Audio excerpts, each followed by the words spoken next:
So now, I want to say this. I'm talking about Miss T. Miss T got a situation going on. She started a program where you could buy for $25, her little thumb drive or whatever. It'll show you how to write your book. Within a month's time, you could be up and going. Miss T, Harlem Miss T got like 3 books out.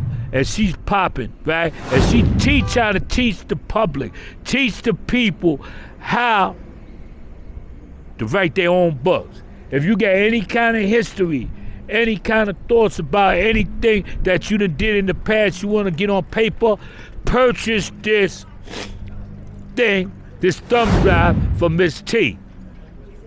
And let Miss T know when you purchase it, yo, put in the comments or whatever, Jacob told you about this. You understand what I'm saying? Getting back to 116th Street. You know, in my recent videos, I talked about 116th Street was the focus points of all the gangsters from around the country. You know what made it? You know what made 116th Street so serious and the focus point of all hustlers around the country? This what made it great. This what made it great. We had a dynamic of niggas from down south coming up here, mixing with the dudes that's born and raised up here. So we getting the country game and we giving them the real Harlem game. Like me, when I first got hooked up with the country boys are the ones that put me on a certain thing. When the certain thing they put me on to, and it's facts. You understand? So I took it to a whole different level.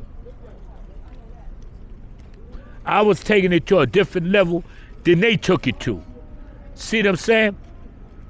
They got to work. They was doing shit in the block. They was doing, the niggas was just doing regular shit, national shit. I was going international, borough to borough, city to city. You understand what I'm saying? And what made us so our block so dangerous, we had country boys out of South Carolina, Greenville, South Carolina. We had Shaq, we had Blue, we had Cody, we had Whip, we had Florida Bob. We had a whole bunch of crew of niggas. That's who gave me the game. That's where I learned the game at. And the same thing was going on Manhattan Avenue, we was doing down here. That's why we made so much money. Goldfinger came from the South. Goldfinger. All them niggas in 16th Street came from the South. I don't know about Watusi, but a lot of them. We even had that nigga Black Ass Smokey. He was African, he did his thing. But I'm going back to the 70s before he even came around. You understand what I'm saying? We had a dynamic of American Harlem born. Then when the country boys came up here, the country boys came in our block and they did their thing because Fat Jack was the one that imported them up here and put them on so they could get money. And like you see, Frank Lucas and them niggas. Frank Lucas had 117th Street with the Blue Magic. You understand what I'm saying?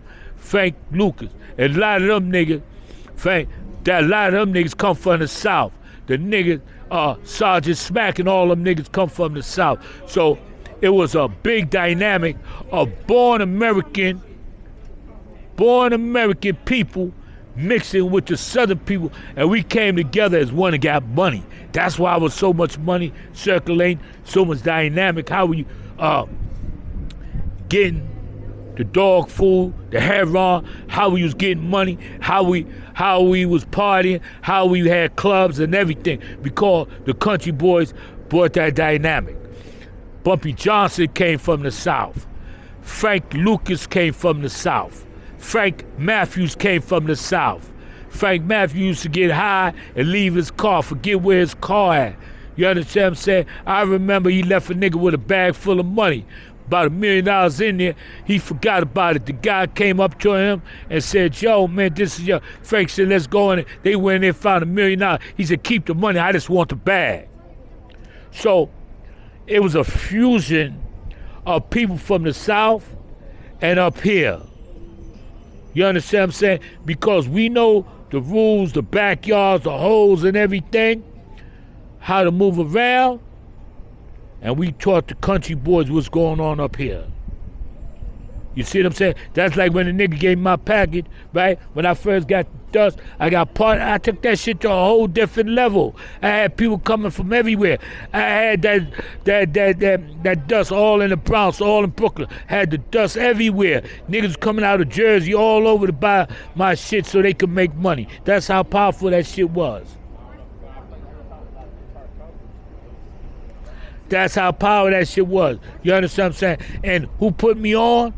Country boy, country boy said, yo, man, nigga, take this to Detroit. I took it to Detroit. Nigga trusted me. Nigga see where. So when I got the dust, the first thing I said, yo, this shit is garbage. I brought it to New York. I elevated it because I was putting it in.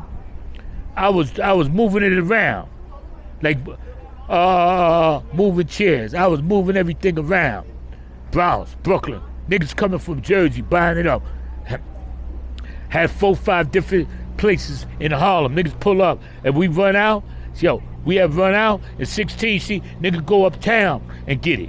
Or nigga go to the Bronx and get it. You see what I'm saying? That's the whole deal. You understand what I'm saying? See, when you got two people from two different places, they bringing their own dynamic and they giving you their dynamic and you giving them their dynamic, and you put it together and you mix it up. It's like cooking a soup, your stew soup. You put in the potatoes, the meat, the peas or whatever, and come out with a bomb. That's what that was. That's why we used to run our block. That's why we used to protect the old ladies in our block. That's why we used to give out money. That's why we ain't let nobody rob and steal in our block.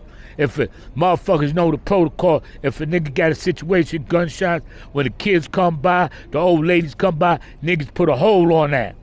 Nigga put a hole on the shootout, whatever.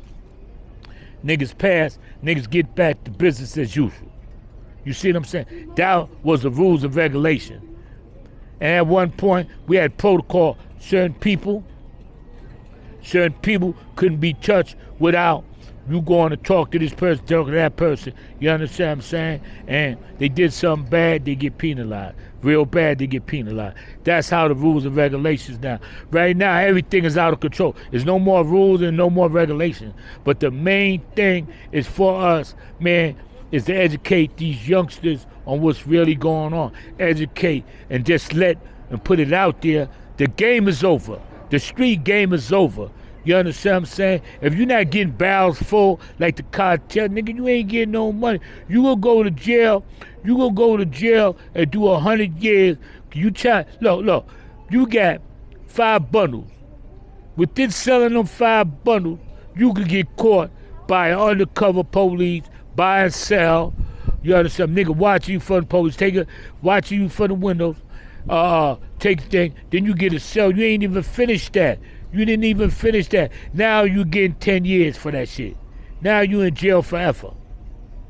Now they picking up these people, adding people along. Oh, they down with this. They down with that. Man, the streets are dead.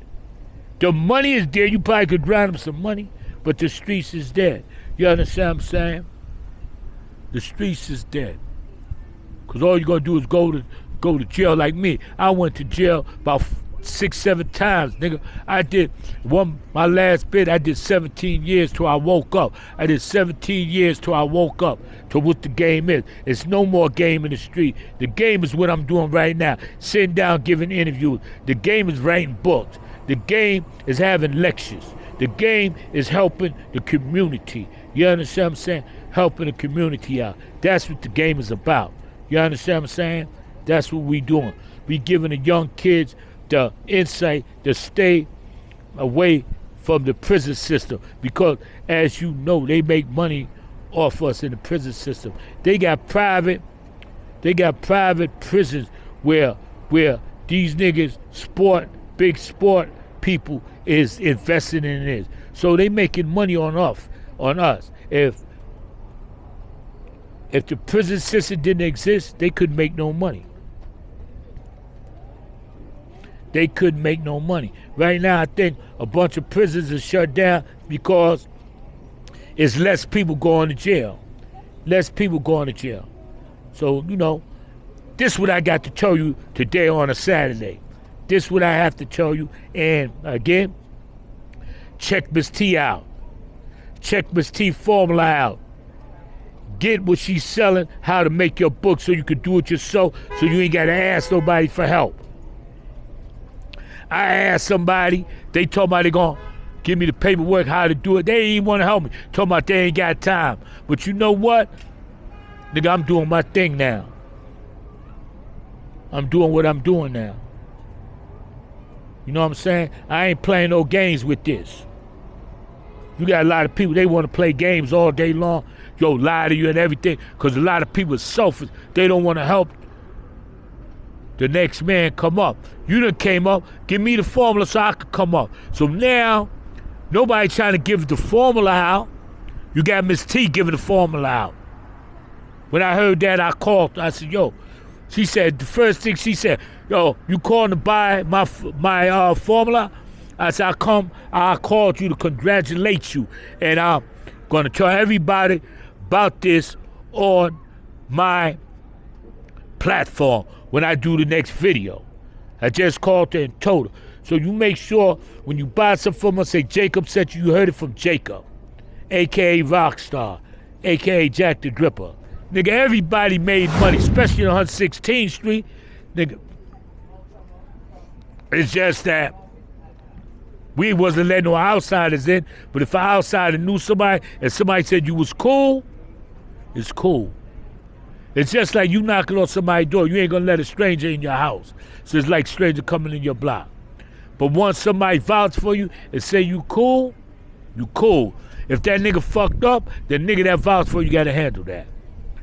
You know what I'm saying? So this is what I'm saying, man. Let's help each other. Let's help Miss T blow up. Let's help Miss T blow up. Everybody been asking her to put out a formula, how to write them books. She did 3 books, 3 good books. She was in the mix. She's the real deal. Me and her went at it one time because I ain't know who she was, but I got to remember she really younger than me, and she really, really younger than me. And then I found out she been in the mix like me, but she been in the mix that came way after me. So I'm saying, because I was in the big mix. So, with this, I'm going to end this. Man, have a nice day, everybody. I love everybody. And, man, listen what I'm saying, man. Help Miss T, man. While you helping Miss T, you're helping me.